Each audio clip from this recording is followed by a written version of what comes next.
All right, people, I'm back again. Actually, I thought I was finished with the other video, but this is a continuation to the video I just did about marriage and the importance of. You know, people, I've been married twice so far. And I don't want people to make the same mistakes I've made.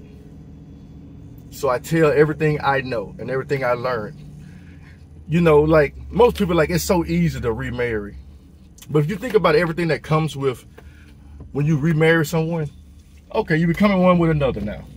Now, I ain't gonna say this can't work out, because God can fix anything. He can. But you got to think about it, especially if kids are involved.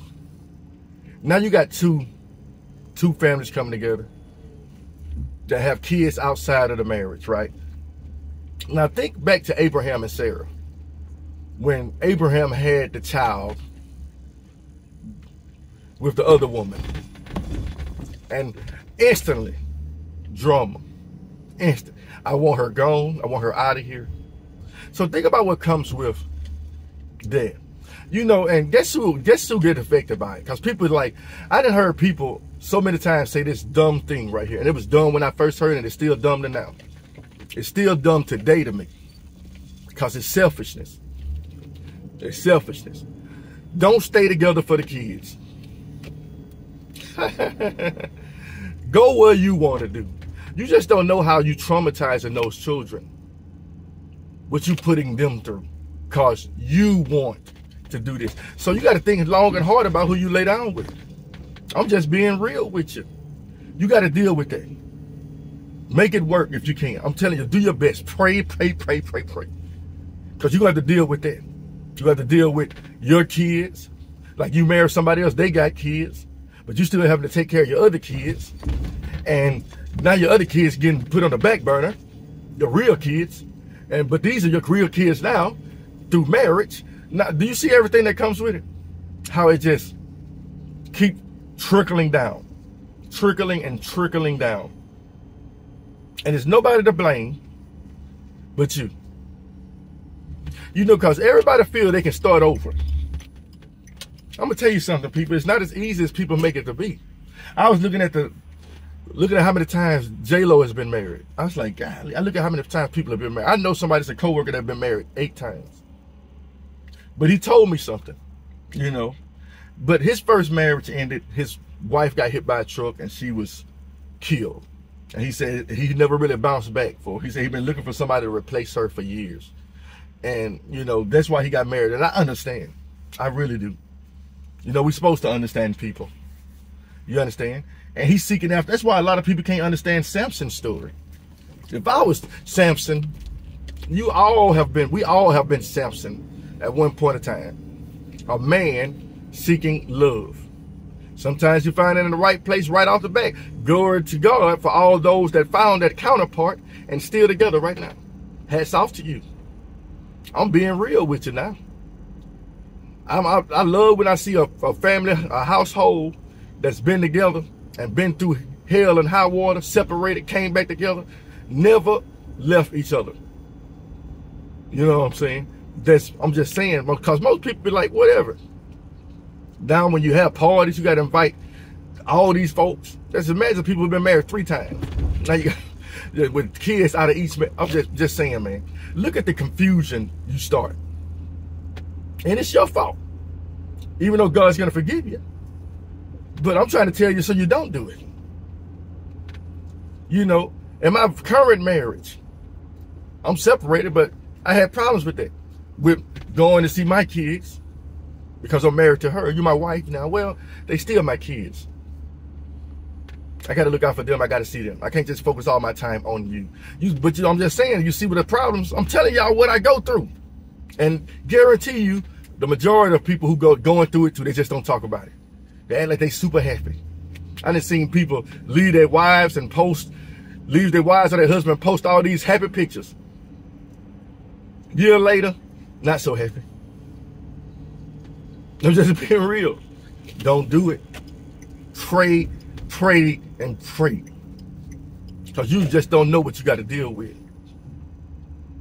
Now you bring somebody else in. And the thing is, when you bring somebody else in, you're going to scratch out the baby mama or the baby daddy, the mother of your kids or the father of your kids. You're going to stop dealing with them. But then you won't have to deal with them. Because guess what you're going to start hearing? Your kids. I want to see daddy. I want to see mama. So you can't beat me. You got to make peace somehow. But the thing is, now you got to call the mother or the father and be like, hey, you need to see the kids. All right. And he's living a whole nother life now. He's working. He's trying to provide for this house and take care of his kids, which he's supposed to do. You understand? And everything just don't fall, trying to please this new girlfriend or this new wife at the same time. And the thing is, I don't know why people can't relate or like it's so hard to believe, because even the person that's contacting the outside parent that don't have the kids, they have times where they ain't focused on it either. They with their new fling, they could care less. You understand? But when the kids start opening their mouths, because one thing about kids, if they love their parents, it's nothing you can do about it. But deal with, I miss daddy, I miss mama. But you can't get mad at the other person. I don't care if the other person caused the separation. It don't matter. Y'all got to make that joke amends. Y'all got to make amends with that. Because that's what it's about them. The Bible said, put the needs of others before yourself. The world teaches you otherwise. Do what makes you happy. Sometimes doing what makes people happy means leaving their kids alone. And that's wrong. You're supposed to raise our kids. I don't care how many you got. You know what I'm saying? I was hearing a story about a man that had 12 kids. 3 by one woman, 3 by another woman, and 6 by different women. So he has 8 baby mamas. I just imagine the problem he might as well just get him a storage shed and put it in the backyard of somebody's house and live there and give all his money away. I'm just being real, man. No. Think about all the problems that cause. And not only for the woman. Let's say you keep popping out babies by different men. You can't expect a new man to come in and be like, hey, I'm finna deal with every baby daddy you get. Now they got to deal with all these different multiple men coming to see their kids. One day, one dude come by. One father. Then the next day, another father. You see the problems this causes? Why God wants you to be with one person and have kids by one person, you got to deal with that. And the thing is, every time you have sex with somebody, you bond with them. You may lose the sexual bond with some of them, but that bond is still there somehow. And guess what? Now the thoughts and all this stuff come into play. You know, it's our own fault. It's our own fault. I can honestly say, and it's the God's honest truth, I never wanted to leave my first wife. I never did. My dad was married when he met my mother, and he left his wife for my mother, and I was created. Glory be to God. But I was thinking lately, I was like, I just imagine what my other brother went through.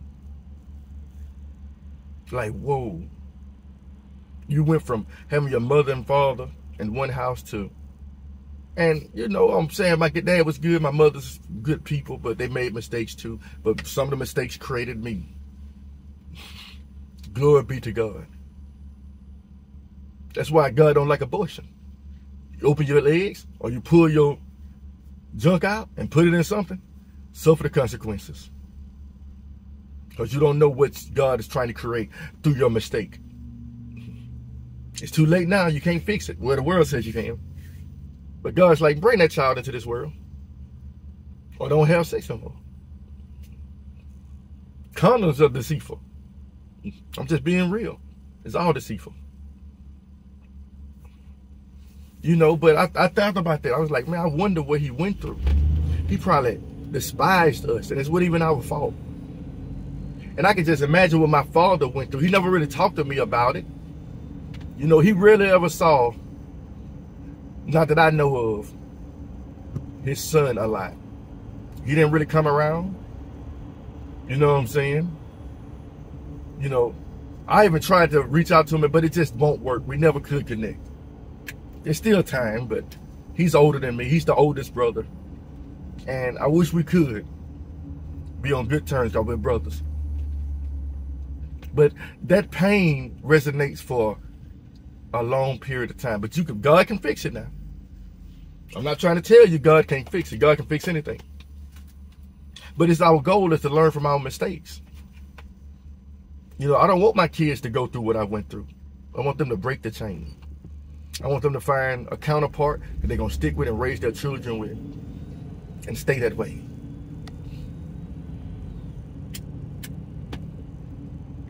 They say time heals all wounds.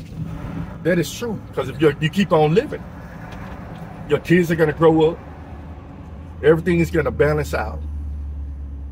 But as long as your kids under your roof, you got to deal with that. It's just something you're going to have to deal with. It's for somebody. I don't know who it's for, but it's for somebody. You understand? I love my wife. I love my ex-wife. I can't hate her. I can't hate her. She's the mother of my kids. Got no reason to hate her. We had our differences. I can't hate her. We got to be in a. We got to have a good relationship. And guess what? My wife has to understand that.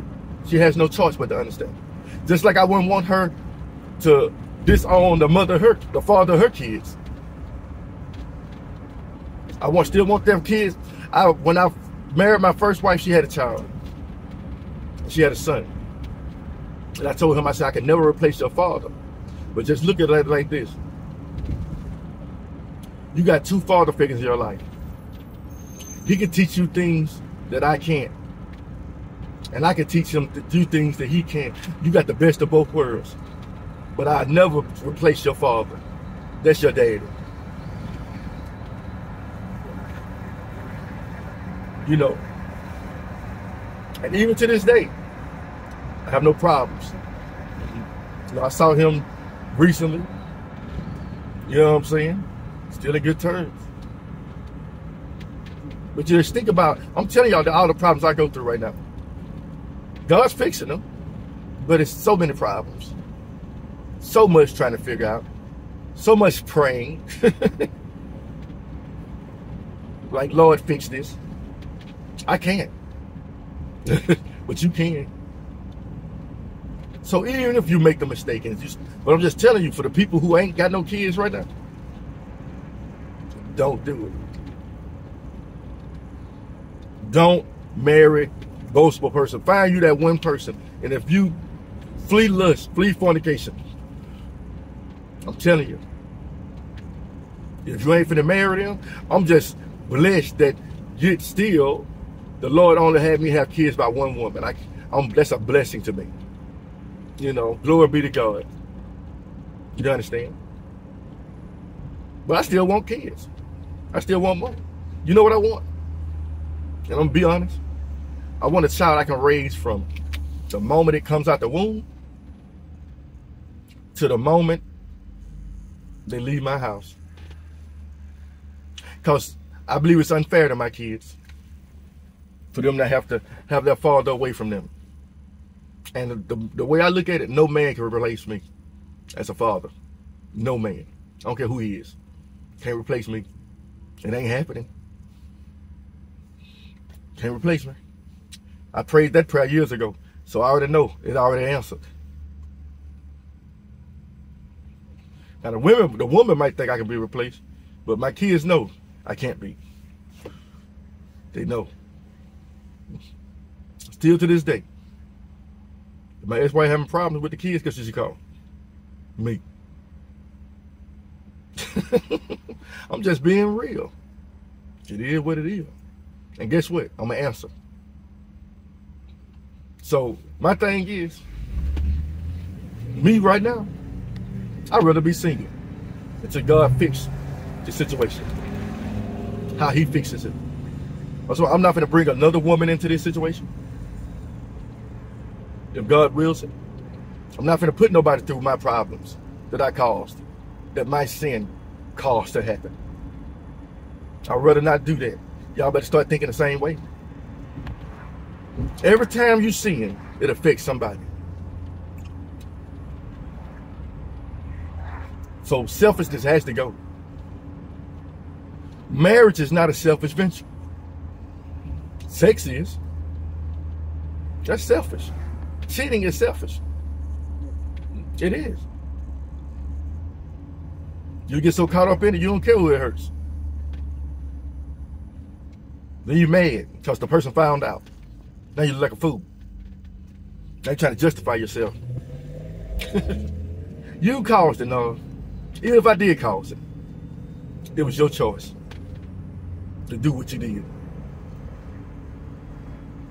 But that's where lack of God comes into play.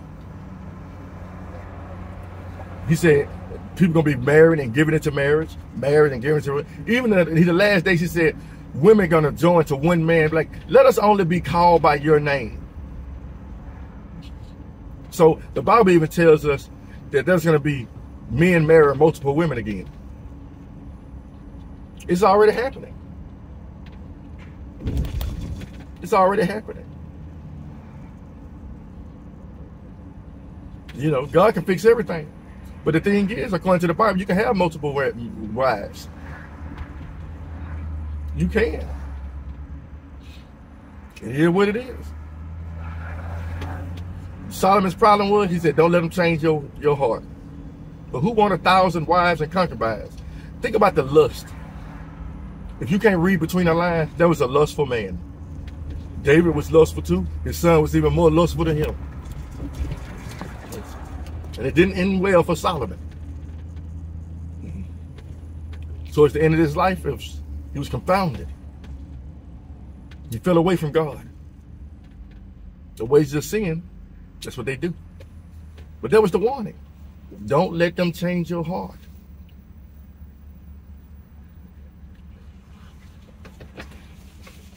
I had a dream yesterday, and I'm going to end with this. It was about just what I just talked about. Confusion within the whole situation I'm in.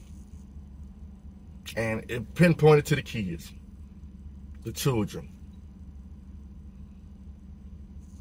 Even my ex-wife has another daughter. And when I come up there to see my kids, I stay there. And she looks at me.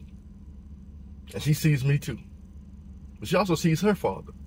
But she sees my kids calling me daddy. Guess what? Sometimes she called me the same thing. And I'm like, I don't even know what to do. Like, nothing. I'm not going to correct her. You know what I'm saying? That's I can't do that. You know what I'm saying? I'm not your dad. That don't even sound right coming out of my mouth. I just got to accept it as it is. But that's the situation I put myself in. But it's all right. I'm cool with that.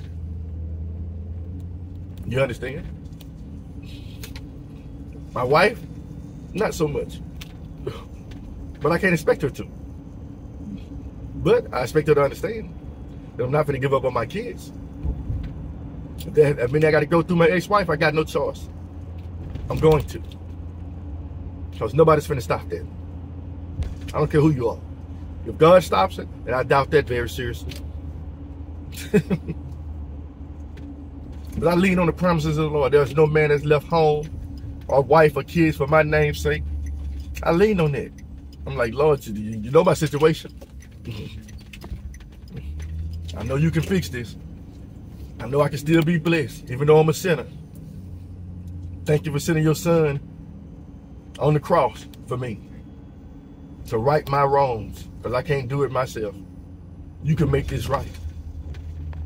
So I'm telling you at the sound of my voice, if you're going through something like this or you're about to, just remember, every choice you make has a repercussion, has a consequence, has a reaction. Try to remove selfishness out. Focus on what the will of God is for your life. Not the will of you, but the will of God. Have a blessed day.